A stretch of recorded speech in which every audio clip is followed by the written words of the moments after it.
यह कहानी भारत के एक ऐसे नेता की है जिनकी वाणी में कविता थी और देश के लिए दिल में प्रेम। वो नेता थे हमारे श्री अटल बिहारी वाजपेयी जी।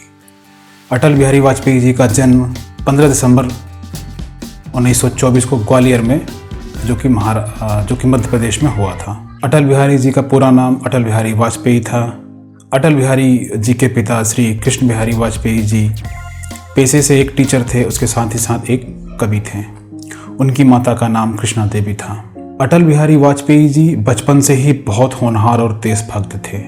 उनके पिता संस्कृत के ज्ञाता और कवि थे, जिससे अटल बिहारी वाजपेयी जी को भी कविता लिखने में प्रेरणा मिली, क्योंकि पिता ही एक संस्कृत के विद्वान थे, उसके साथ ही साथ एक अच्छे टीचर थे। तो जो पिता की छवि थी वो अटल बिहारी वाजपेयी जी पे डायरेक्टली या इनडायरेक्टली प्रभाव छोड़ती गई। मीन्स देखा जाए, अगर आपके घर में अगर कोई आपके पापा मम्मी कुछ एक व्यवसाय में या एक किसी बिजनेस में है, तो आपका जो आकर्षण होता है वो उनकी तरफ होता चला जाता है।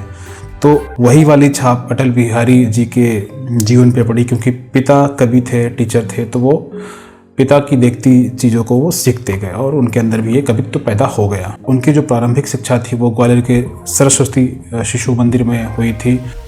पोस्ट ग्रेजुएशन राजनीति शास्त्र से उन्होंने किया था, जो MA किया था DAV कॉलेज कानपुर से।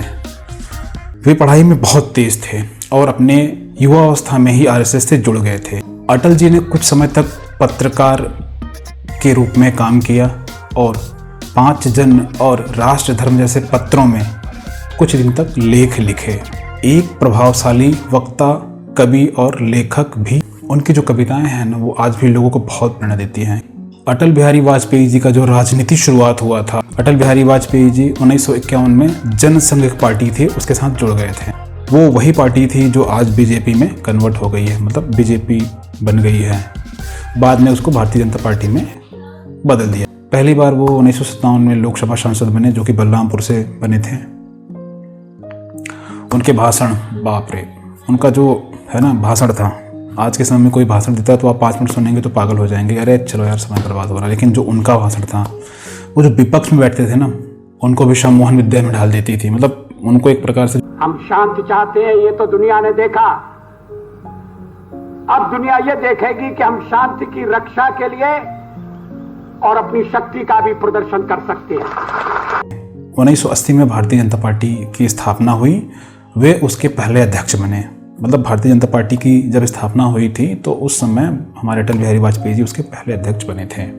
पहली बार 1996 में वो सरकार में आए, जो सरकार सिर्फ 13 दिन तक चली, पूर्ण बहुमत नहीं थी, वो गिर गई।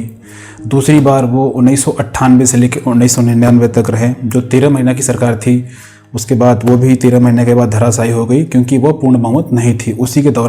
उसी दौरान उन्होंने पोखरण में जो हमारा परमाणु परीक्षण किया था, जो हमें परमाणु शक्ति बनाया है, वो अटल बिहारी वाजपेयी जी की देन है, अब्दुल कलाम जी की देन है, जिस वजह से हम आज परमाणु शक्ति हैं। तो 1998 में उन्होंने परमाणु परीक्षण किया था, जो कि पोखरण में किया था। 1999 से ये इनकी पूर्णतः बहुमत वाली सरकार बनी, जिसमें पूर्ण कार्यकाल के लिए प्रधानमंत्री बने वो। उन्होंने सड़कों की स्वर्णिम चतुर्भुज योजना बनाई, शिक्षा सुधार योजना बनाई, ग्रामीण विकास योजना बनाई, शांति की पहल, लाहौर बस यात्रा जैसी पहल की, जो वास्तव में काबिल तारीफ है। आज के समय में कोई नहीं करता, क्योंकि लाहौर, पाकिस्तान, दुश्मन, गद्दारी, तो वो उस समय उनका जो सोच था वो अपने लेवल पे करते थे कि लोग सेफ रहें, सुरक्षित रहें, मिल के रहें। सबसे बड़ी चीज़ होती है कि unity of the main power, एकता में बहुत पावर होता है। उनकी कुछ उपलब्धि, पोखरण परमाणु परीक्षण जो 1998 में उन्होंने किया था, जो सफलतापूर्वक हमें भारत और पाकिस्तान से हमारा युद्ध हुआ था, उसकी शांति के लिए उन्होंने प्रयास किया था कि एक भारत से पाक तक के लिए एक लाहौर बस यात्रा चलाई जाए। कारगिल युद्ध 1999 में सफल नेतृत्व, उन्हीं के समय में कारगिल युद्ध हुआ था, जो हमने काफ़ी चीज़ें अपनी लॉस की थी, पाकिस्तान ने भी काफ़ी चीज़ें लॉस की थी। आखिरी में हम विजय प्राप्त किए थे, बट देखा जाए तो ओवरऑल लॉसेस दोनों साइड से थे। तो युद्ध नहीं होना चाहिए मेरे हिसाब से। एक समय तक नहीं होना चाहिए। अगर समय सीमा पार हो जाती है, ऐसा लगता है कुछ ऑप्शन नहीं है, तो करना चाहिए। अटल बिहारी वाजपेयी जी इतने काबिल थे, उनको समझ में आ गया होगा कि अब कोई रास्ता नहीं है, हमें करना पड़ेगा, तो वो उन्होंने किया था, जो कि 1999 और सफल नेतृत्व माना गया था, हमें जीत मिली थी। प्रधानमंत्री सड़क योजना, अभी प्रेजेंट की बात कर रहा हूँ मैं। आप कभी भी आप जाएंगे, देखेंगे अपने क्षेत्र में, अपने अगल बगल प्रधानमंत्री सड़क योजना के तहत कुछ रोड बनाई गई होंगी। तो वो जो रोड बनी है ना, वो अटल बिहारी वाजपेयी जी के समय की योजनाएं हैं, जो अभी भी प्रेजेंट सरकार है उसको ड्राइव कर रही है। ये सरकार की बड़कपन है। स्वर्णिम चतुर्भुज परियोजना, स्वर्णिम चतुर्भुज परियोजना का मतलब होता है कि चौराहा, एक चौराहे से 4 डिस्ट्रिक्ट को, 4 शहर को रोड जाए, सड़क। अटल बिहारी वाजपेयी जी का जो निजी जीवन था, वो उन्होंने विवाह नहीं किया था, उनके बाल बच्चे, परिवार, फैमिली, वाइफ कुछ नहीं थी। वो पूरे जीवन राष्ट्र सेवा, देश की सेवा, देश की सुरक्षा में अपने पूरा जीवन व्यतीत कर दिया। भारत रत्न, जो भारत का सर्वोच्च पुरस्कार होता है, वो 2015 में श्री अटल बिहारी वाजपेयी जी को दिया गया। पद्म विभूषण पुरस्कार दिया गया, जो 1992 में दिया गया था। लोकमान्य तिलक पुरस्कार उनको दिया गया था। उनके नाम पर कई योजनाएं और संस्थान शुरू किए गए। अटल बिहारी वाजपेयी जी का निधन 16 अगस्त 2018 को नई दिल्ली में हो गया। भारत ने उस दिन अपना महान नेता और एक महान कवि खो दिया। अटल बिहारी वाजपेयी जी की जो कविताएं हैं बहुत प्रमुख हैं। एक कविता मैं आप सभी के साथ आज शेयर करना चाहता हूं इस वीडियो के माध्यम से। हार नहीं मानूंगा, रार नहीं ठानूंगा,